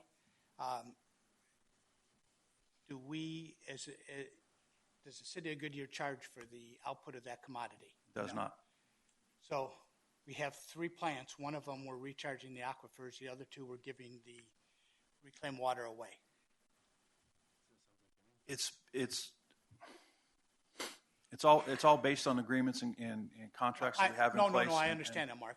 I and just want to be sure that I'm So clear. the answer to your question is yes. We're not charging for That's the fine. effluent that's That's leaving fine. that plant. That's fine. Thank you. Thank you. All of the water that goes from, well, not all the water anymore. Most of the water goes to the Estrella Mountain Golf Course. There's a portion of the water that has been negotiated with Canamia that will be going to the Canamia Lakes based on agreements that they have. And that's between others. All we're doing is treating it at the plant. One more question, and I don't know if you have the answer. With that 7 million gallons expansion, has the cost been taken in consideration from the past master plan, or is that something for the future? It's going to be for the future because technologies may change. We may utilize different types of treatments. Maybe So I to said the compare- question wrong then. Has the funding been allocated for that already? Not for the Rainbow plant. To my knowledge, in the, I don't believe it's not in the 10-year CIP for sure. Okay, great. Okay. No, I just want to go back. It's it's okay. A little bit left on that one. Each one of the plants, as Mark suggested earlier, we treat it to the highest level of quality. That's in 80 EQ terms. That's A+ quality, which means it's low turbidity, low nitrates. It's as close to it's the best quality that we can get it to. Each plant utilizes the activated sludge process. We talked about that. That's the biology, the bugs, keeping them alive, keeping them healthy, right air amount, right temperature, right food values. That's the activated sludge process in a nutshell. The treatment to A+ quality allows for us to use it in different ways. We can use it for the reclaim. We can use it for the recharge. It just gives us the options of being able to do some stuff. We do have one more process within our system between the collection system and the treatment system that I wanted to touch on briefly, and that's our pre-treatment program. We just implemented a pre-treatment ordinance within the city. What we're looking at is that we have about 17 industrial users within the city. We're monitoring the discharges from those facilities to ensure that we protect the plants, we protect the operators, and we protect the environment. So we want to make sure that we're not discharging or anything that's passing through from utility users are passing through the plant and can do any harm to any one of those three. It's really critical that we monitor that. We also, part of our pre-treatment program is to monitor what we call our FOG customers, fats, oil, greases. Just think about the restaurants and other entities that utilize those types of discharges. And again, it's set up primarily to protect the operators, the processes, and then ultimately the environment. That's where everything passes through. My last slide is a little bit of history that we went through just before the first of the year. Touched on it briefly. It was part of your packet. We had a total coliform violation that the city was hit with in early October. Basically, ADEQ per the Safe Drinking Water Act dictates how many samples we have to take for microbiologic samples. City of our size, based on population, we take 40 a month. We're allowed a 5% or basically 2 positive total coliform hits. We had 5 in the month of October. And typically what happens is that staff is usually immediately notified by the laboratories when that happens. We didn't get notified by the lab. And our history is that if we're not notified, things look good. So when we started pulling our monthly report together, we got the report and we saw, holy cow, we had 5 hits. Immediately, we contacted agencies, set up our plan, got our, we were told at that point a letter would have to be notified. That's per the total coliform rule. That's not ADQ, that's EPA's rule. And so we sent that letter out in November. We did look at some internal processes. We found some issues. We restructured some of our sampling procedures. We identified what the cause was on our part. And to date, and roughly within a week or so, it was pretty much done. We only received 20 calls, most of them thanking us for informing them, the customers. Nobody was truly upset about it. So, excuse me? And I'd be glad to answer any questions about it. Excuse me, was there any harm to? No. None? No. It's not transferable? It's just... No, sir. As a matter of fact, the next round of samples showed a complete negative. There's a lot of things that can happen in a total coliform test. No, it's a total coliform is basically an indicator mechanism for the E. coli, which is really the bad stuff. And so when they see total coliform, it's usually indication that there's it's an indicator. It could happen in the sampling technique. There could be an airborne dust particle. There could be something in the lab. It's just a number of things that happen. That's why they're indicators. If there was an E. coli, if there was a true E. coli hit, we would have by law been notified by the lab that day. And there was none of that. Our consecutive samples following that were all clean, 100% clean, and we haven't had a problem since.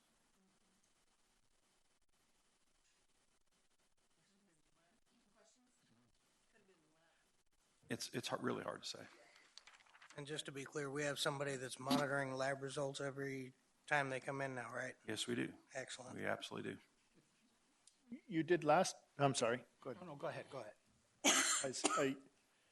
So I thought we had folks that were there monitoring, but it took 5 days before it hit your desk. Right. So there was a process in place and somebody failed. Correct. That's correct? Okay. Yep. So what are we doing? That person's been disciplined. There you go. We've taken care of it internally. Because I do admit, I think most of us saw that letter. Right. It came in the mail. Right. We've took care of it internally. I have another question Sure. on the reclamation centers. Yep. Is it possible that if we're providing reclaimed water to, say, golf courses or industries that they're going to use for cooling equipment and that, is there only one category that we have to adhere to for that water? Do we have to purify it the same all the time, or could we purify it a little bit less because it's, guys are hitting golf balls off of it, or, I don't, is there degrees of purification that we may be able to lessen based on the necessity of Sure. it? Sure. There are definitely different levels of treatment that are allowed by the state of Arizona. They start with A+, go down to A. The plus is the nitrogen removal. They have B+ and B, different levels of nitrogen, different levels of turbidity at that point. And so, the best quality for our purposes, which are recharge, has to be A+. But we're not using the recharge for the 2 of the 3 reclamation centers, unless we plan on putting aquifers out in those locations. We're actually the corrugate facility was actually a B+ plant. Okay. Before we put the new filters in. In order for us to put the effluent from the corrugate facility into the lake so that they can use it for the reclaim and the irrigation, it had to be A+ water. Oh, okay.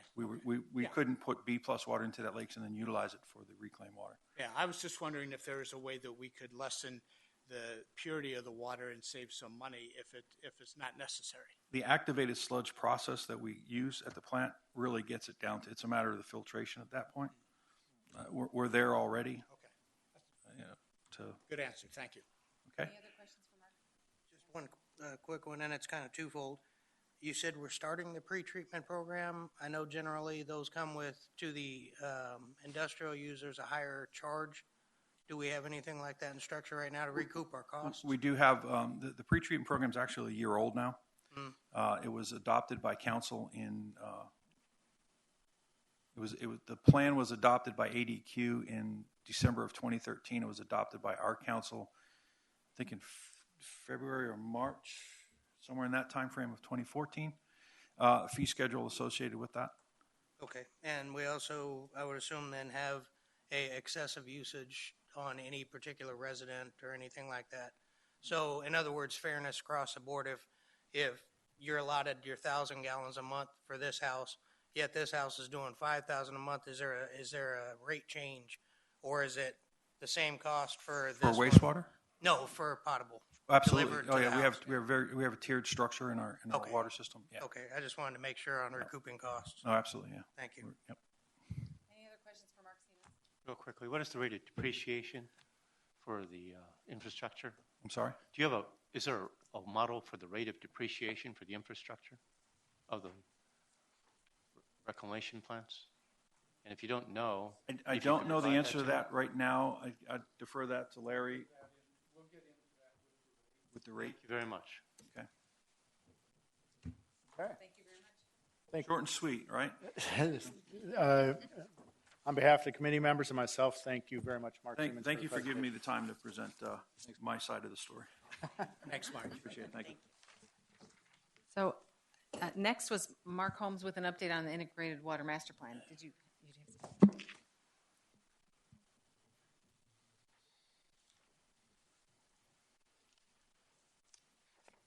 Chairman, members of the committee, thanks again. I'll make this very short, but I just want to give you a very high-level overview of probably one of the fastest, furious paces for Integrated Water Master Plan by any engineering firm. You probably recall from the night I think you were sworn in, there was a work session that we presented to council and went forward to council to approve the Integrated Water Master Plan. Again, this is Integrated Water Master Plan is actually 4 master plans. It's a water resources master plan. It's a water treatment and distribution master plan. So I apologize. You're looking for something in your packets, but there isn't anything. It's not there. Just a quick update. I'll articulate some of this real high points. It's also a water reclamation, so the plants, the collection system. And then lastly, it's the reclaimed water supply. So it's 4 master plans, comprehensive, looking at from infrastructure, plants, recharge, recovery, CAP, all those components. So we've tasked Corolla Engineering to, on a fast and furious pace, to come up, and we gave them just a plethora of information. Our general plan that was adopted in 2014, the previous 2007 Integrated Water Master Plan, the city's 5 and 10-year CIP plans, the water production information, just everything that we have, we provided so they could start evaluating our system. The various growth projection models. They also toured the city facilities, looking at the plants, so it's water and collections, and the infrastructure, looking at manholes, pipes. Actually, they've gone out, they have a subcontractor who's collecting certain information from various infrastructure, looking at pinch points, so bottlenecks in the system.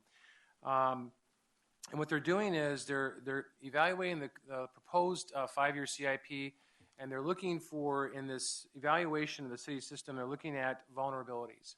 They're looking at the risks to the city. And it's based on our growth model that the city's adopted, looking at water deliveries, looking at a well outage, for example. What happens if we lose one of these wells, a main production well? What happens to the system? So vulnerabilities, risks. And they're putting together a prioritization plan. So it's looking at, what should be done first, next, and they're including that into an update to the 5-year CIP. And they're going to come before you in March, and they're going to start talking about what some of these plan components are, some of these options that we've discussed, what they look like. Another part of that was just briefly touched on by Mark Siemens was after they started working, the city decided that it would be in our best interest to do an asset management plan. So we amended our contract with Corollo, and they're starting to look at our key infrastructure assets. It was talked about with Mark Siemens' presentation, when things should be replaced. It's like plants, infrastructure, those kind of things, but it's the key components. A comprehensive asset management plan takes a very long time. It looks at your entire infrastructure, and we don't have the time. So we're looking more right now to try and get this information to you on a fast track. So again, this is a very expedited effort by Corollo, and I was just let you know that they've done an outstanding job. They have actually delayed other projects to get all of their engineers on board to work on this project for the city of Goodyear. And lastly, again, they'll be coming for you in March, and the comprehensive plans will be completed around September, October. There'll be a number of internal staff meetings with Corollo Engineering, besides your meeting with them on the proposed rate study that you're working on. They'll have council work sessions that we present to council, and the goal is around September or October of this year, we should have the plans completed and hopefully soon thereafter adopted by the council. And that will be our guiding documents going forward on how infrastructure is built, how it's developed, how it's replaced and improved and so forth and repaired. With that, I'll answer any questions. I think that was the fastest presentation yet. Thank you. Thank you. Thanks, Mark. Right, that's just really an update. I kind of wanted to take a couple minutes to go over the objectives of the committee and then give you some time to give us some initial thoughts on what you've heard and because staff has shared a lot of information about water resources and wastewater resources, tried to explain the systems as they exist today and how they plan and all the things that go with it. So this was really trying to have the framework or the foundation for you, because the next couple meetings are really going to start delving into what's to be, the projections, what's the future, and really what's more towards your charter as a committee. So what I'd like to do real quick, and that's the next slide that you have up here, is really to go over the objectives one more time. And that is, the committee is to review and make recommendations on the various master plans, and you'll get information on that in the coming meetings. Review the future water needs to support growth and development. Make recommendations on water resources for the growth and development. Review the city's existing utility rate structure. Review and develop recommended draft utility rates to support operations, maintenance, capital improvements, existing debt service, and future water resource needs. Recommend a draft of the water needs analysis, utility structure, and rates, and that'll be forwarded to the city council, and of course you'll make that presentation. And any other actions consistent with the provisions of the bylaws that you received in the beginning. That's really what the committee was formed for. So what I'd like, I just want to make sure, does that make sense to everyone? So what we're trying to do is give you the tools for that, and this is one piece of it. So I'd like to ask you a few questions. One is, you've heard a lot of information. Staff has worked really hard to pull this information together for you. I'd like to know if, what your thoughts are, any thoughts you have on what you've heard and how that relates to your objectives. This is time to speak out. Yes, yeah, this is some open discussion How are amongst the B and committee. C Yes. different? It seems to me B and C are together and D and E are together. Excuse me? It seems to me that B and C go together and that D and E go together. So instead of having 7, I see 5. Okay, Oh, okay. thank you. All right, well, okay. Thoughts we've heard. Continue. Yes. Committee Member Zednik. I have a couple comments. First of all, I think that both the Marks did an excellent job on the tour and in their presentations. I think they're very informative, and I appreciate that. They took some off-the-wall questions and handled them very professionally. One of my concerns is that we have 3. I agree totally with, I believe, the direction that we're looking at, and that's to recharge the aquifers with the reclaimed water. I think that's a smart idea. Whether or not we end up doing it or not, I don't know, and I don't know if that's going to be the committee's recommendation. But I think personally that that's a smart way to go. That makes a lot of sense, banking water. The problem I have with that is 2 out of the 3 reclamation centers are giving away the water. That seems dumb to me. Now, I know we have a lot of contracts out there, but we've got a lot of smart attorneys, too, and I'm sure the city of Goodyear is loaded with those guys, and they ought to be able to, look through those contracts and see what kind of wiggle room we have. Perhaps maybe we should be looking at building aquifers closer to those reclamation centers and recharging those and being able to use those as a possible bank. But I think that the direction of charging the aquifers with reclaimed water is the right way to go. If we should use some of that in some of the CAP water or balance that, those are options that I think we'll get from the consultants, and we can look at that going forward. Okay, thank you. Other thoughts? Good point, committee member. Good point. This is your time.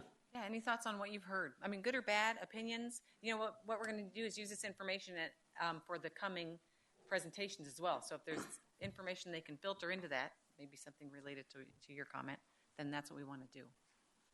I do have one question. And it might be from Mark or Mark.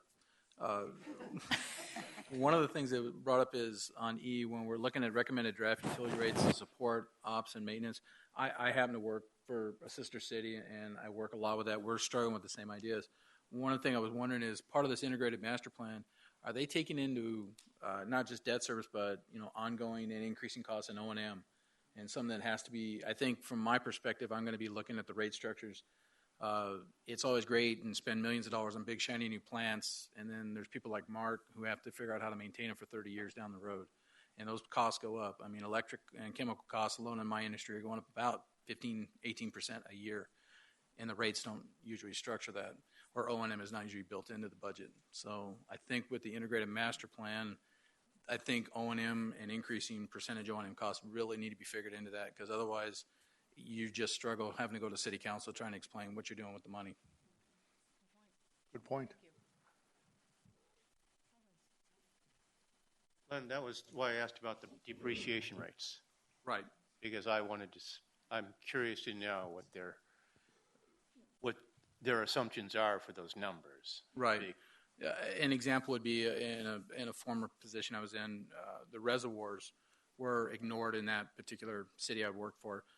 It was just, you drove by it every day, you didn't think about it. And that's the number one largest capital cost in the water industry. The only time you hear about a tank going bad is usually when they tear apart and they fall apart.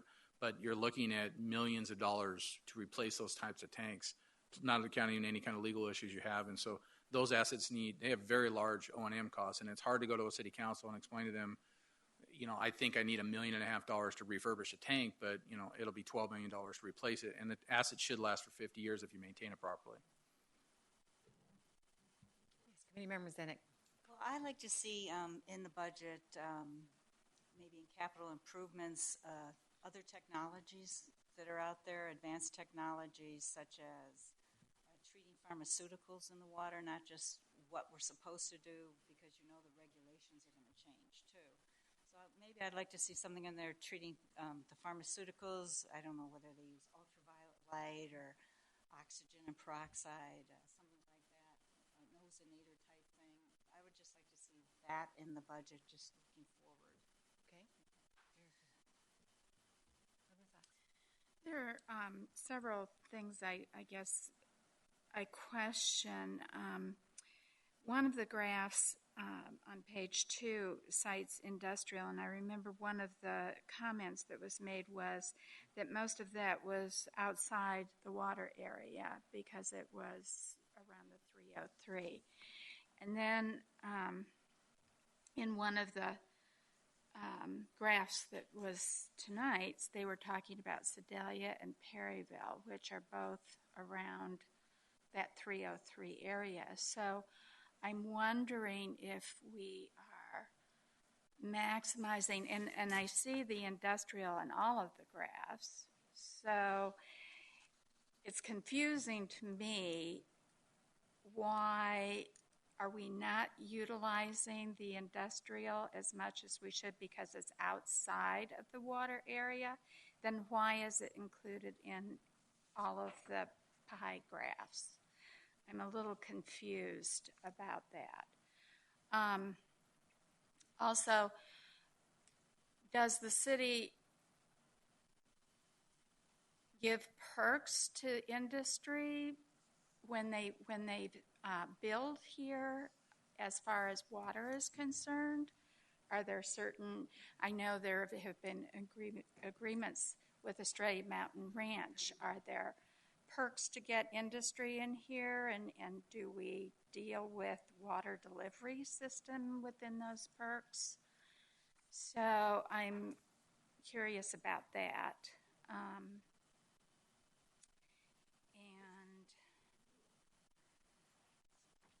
something else may come up. The other thing that I want to consider is agreements with builders, particularly with hot water heaters and delivery systems in homes. I know in Australia Mountain Ranch, the hot water systems are placed in the garage, outside where the temperatures vary. And to get, for instance, in my house, hot water into my master bath, I have to run the water for 5 minutes, literally, before it heats up. Now, I know that industry has these little gizmos that they put on hot water that gives you immediate circulation, and then there's also the...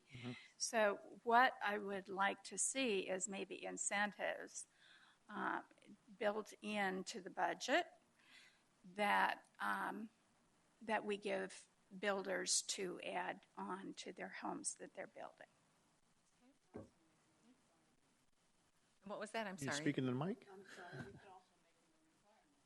Yes. Could also make it a requirement. I'm headed that way.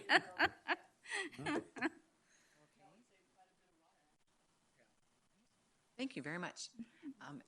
Committee Member Hinman, you had?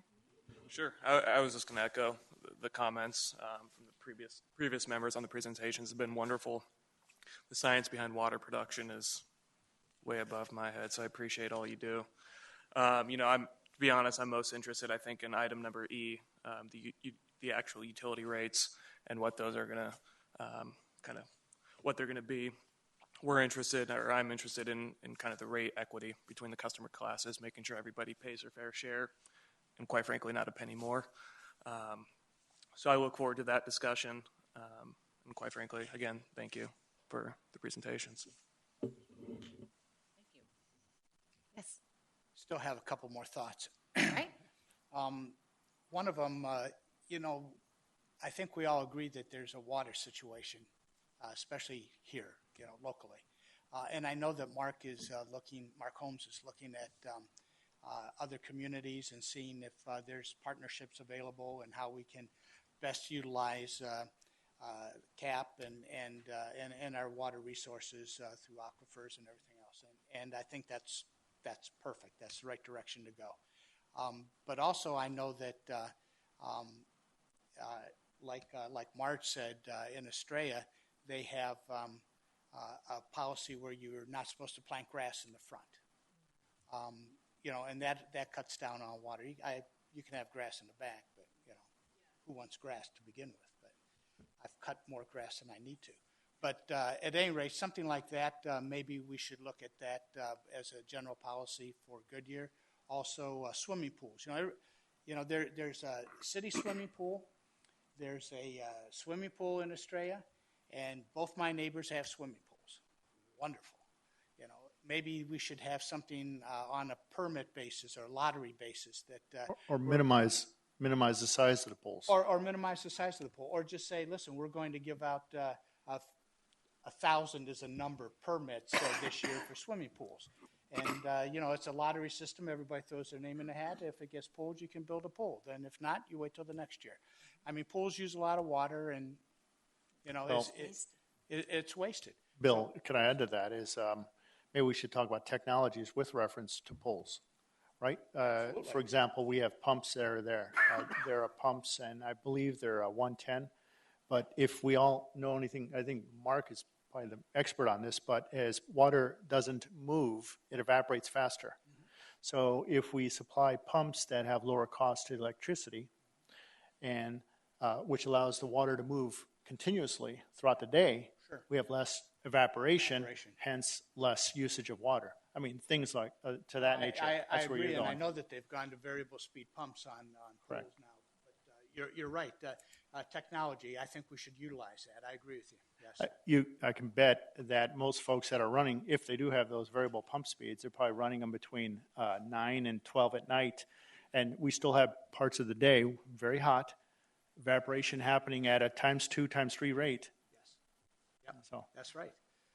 So you know, just some thought starters there that perhaps we can consider, you know, and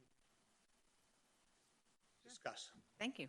Well, as long as we were talking random thoughts, I was talking to I had business in Idaho, and they're building well, I don't know if they're going to build it, but the Keystone Pipeline. Maybe they will, maybe they won't. But I remember the fellow in Idaho laughing about water in Southern California and Arizona. He said, well, we could ship it to you. They're shipping oil from Canada. I don't know why the prospect of having a pipeline is unthinkable. And I also, as it's been raining continuously, and I have a swimming pool, I thought, why I don't have a rainwater collection system to refill my pool, and why that isn't required, so I don't have to draw on the city water.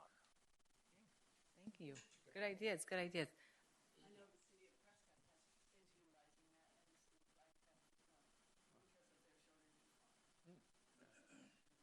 Fine. I haven't heard from you, Committee Member Passion, if I may ask. Thoughts? Well, I want to thank Mark and Mark because everything they've said has just been so informative and kind of overwhelming in some respects. And there's still a lot of information to cycle through. One of the things that Mark had said last month was about 40% of the water usage goes to landscape, and it still bothers me because I know I had this particular problem myself of overuse, and I think we need to look at some way to educate everybody as to what the proper usage is and reduce some of that waste. Interesting topic, because here we are at a water planning committee, and we are part of the public. We have these concerns, and I'm sure many more do, but where are they? Just a point. Mario, well, I can answer that question. Welcome to my world. Yeah. I've been doing this 22 years. I understand. The governor of Foreman, Nevada, told me that when he was fighting along the river up in the northwest part of the state, he said, oh, they'll come calling me when they open up their tap and the water didn't come. That's when they'll call. But we're here because we know we're going to face a problem critically in about 10, 15 years. So it is what it is. It is what it is. I do have a question. Oh, Jerry? Member Wilson? Nothing? Okay. I was just kind of going down Bill's thought is capital. Bill and Barbara, I'm kind of curious about the capital equipment cost. I heard earlier that we have a one unit, one system, reclaim system, 1980s. We have another one, 1970s, and I didn't quite catch the age of the one off of Goodyear, or 157th.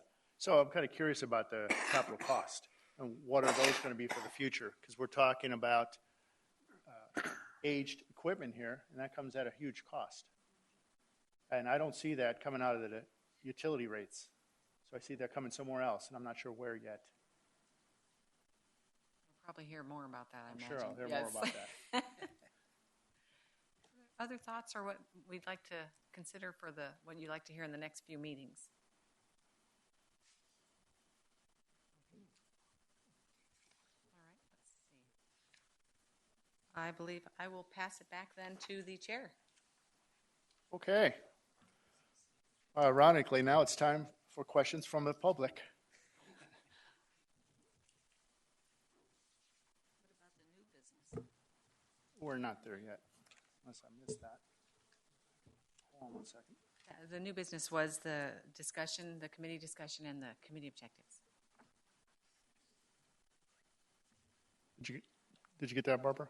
Well, yes, but what happened to the person that gave the presentation about the water resource? That's an information that's coming up on the information items, I believe.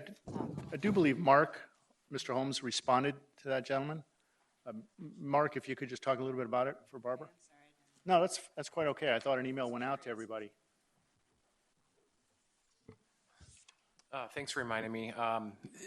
Spoke with Mr. Gibbs. Again, he's a very nice gentleman. He's put together a plan as part of the Arizona Water Challenge, the Water Consciousness Challenge, and it's a information campaign. And he's out. He has a web designer looking to help with the information in a website type portal. He did provide his plan. We did have several discussions. However, the Arizona Water Association, which is a very large organization that most of the cities and towns, other utilities belong to, has taken up the challenge as well. And the city of Goodyear has decided to partner with the Arizona Water Association. It really fits in with their mission. The other cities have also joined on that crusade with that challenge as well. So I think it fit well with what the city's perspectives were. I think Mr. Gibbs, again, had a great plan. I think the Arizona Water Association was a better offer that fits better with the mission and with the objectives with that organization. So that's kind of where the city landed. We submitted a letter of support to the AZ Water Association, and we're moving forward with that organization. Anything else? Does that answer your question, committee member? Thank you.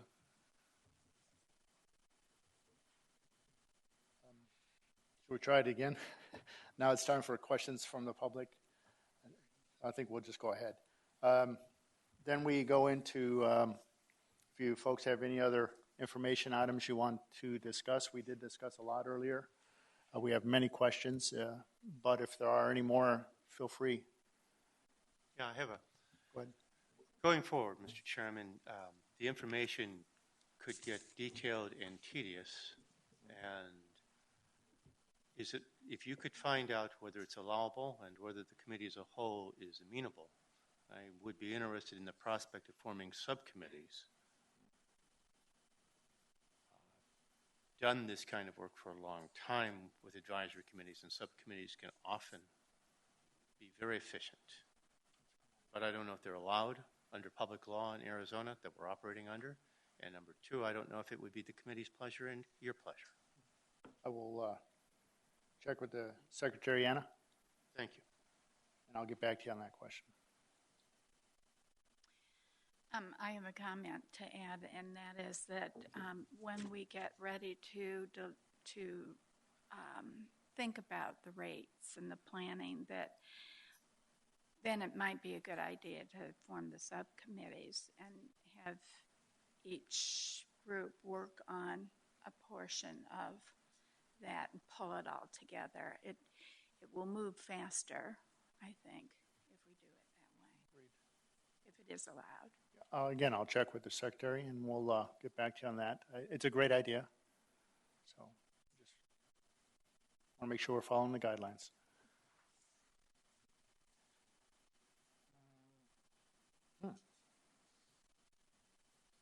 I don't know if we just talked about this, but it says here we do have one follow-up item from staff under the information item agenda. I think that was with regards to Mr. Gibbs. Okay. Okay, well, then I guess we're going to adjourn. The next meeting will be held, excuse me, one more question? One more question. Go right ahead. Committee Member Zenick. We've heard, yeah, I'm sorry. I thought I had it. I'll make a motion after I talk. We've heard a boatload of information, just all kinds of stuff, you know. And we have our objective on how, what we're supposed to do in that. Do we have a plan on how we're going to structure to answer those questions? I mean, you know, do we plan to, and I know we haven't yet, but good answer. but I mean, do we need to discuss perhaps a process on how we're going to handle all this information? Typically, the way this is structured is first we come out with presentations, informative. We have to understand all about water planning, and the master plan, those sorts of things. With that said and done, once we get that information, then we start talking about possibly subcommittees and what the subcommittees are going to do with reference to the master plan. So, again, this is our technically our third meeting. We had the first with the sites. But we probably need one more with more information, and then we're on our own to then start we to may be figure out how to do it. Correct. All right, that sounds good. But just you know, I think more information is better than. Oh yeah, I agree. Right. I make a motion to adjourn. Not you. Wow. I only had 2 minutes. Only no second. Yeah, there's no second. No second yet. Well, there's no. So just to inform everybody, the next meeting will be held on February 10th, 2015 at 6:30 p.m. So there being no further business to discuss, this meeting is adjourned. Without a second. All right.